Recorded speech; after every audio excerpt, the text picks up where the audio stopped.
beginning to learn a lot about this thing called post-traumatic stress disorder, this wartime disease, this combat fatigue diagnosis, and I read something somewhere that I thought was worth sharing with you all fast. Urban youth are twice as likely to get post-traumatic stress disorder than soldiers who are coming home from war.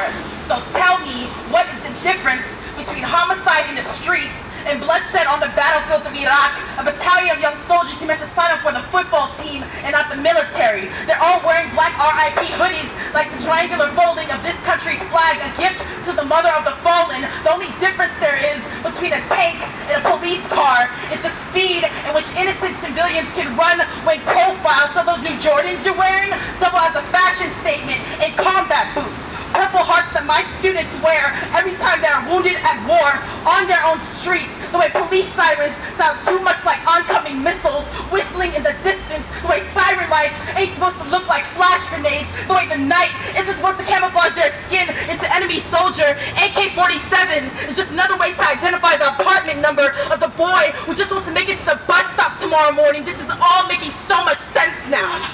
Why I continue to confuse my mother's hugs for a straitjacket every time she touches me, the way my high school students are beginning to look a lot like the aftermath of a promise, broken at the knees, lined up for duty, sitting in desks, waiting for what will come first, death or the school bell. It all comes down to simple arithmetic if you ask me. Watch. When you watch one 14-year-old witness as three of his homies get their brains blown away on the corner where the avenues meet the flats in the span of 1 month, how much will it cost before we stop wondering why he doesn't give a shit about school? When is this teacher going to stop sending him to the principal and start sending him to the counselor? Why did we fire the counselor? What happened to the art classes and PE and the health center? Because trauma is an STD. It's a socially transmitted disease, meaning that my trauma is your trauma. His trauma was always mine, and that's what it means to be in a community. The only difference there is between a soldier with PTSD and one of my students with it is that the soldier gets to leave the battlefield while my kids go home to it.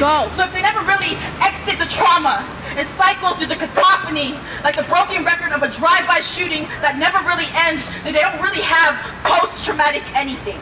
None of them are living long enough to tell their own stories, and for those who do, they'll grow up hallucinating themselves into thinking that every touch that comes into contact with their skin is actually a lieutenant colonel, dressed in camouflage with a boot to their neck and a semi-automatic pointing to the back of their heads, resisting the urge to pull. Let's go. Woo! Woo!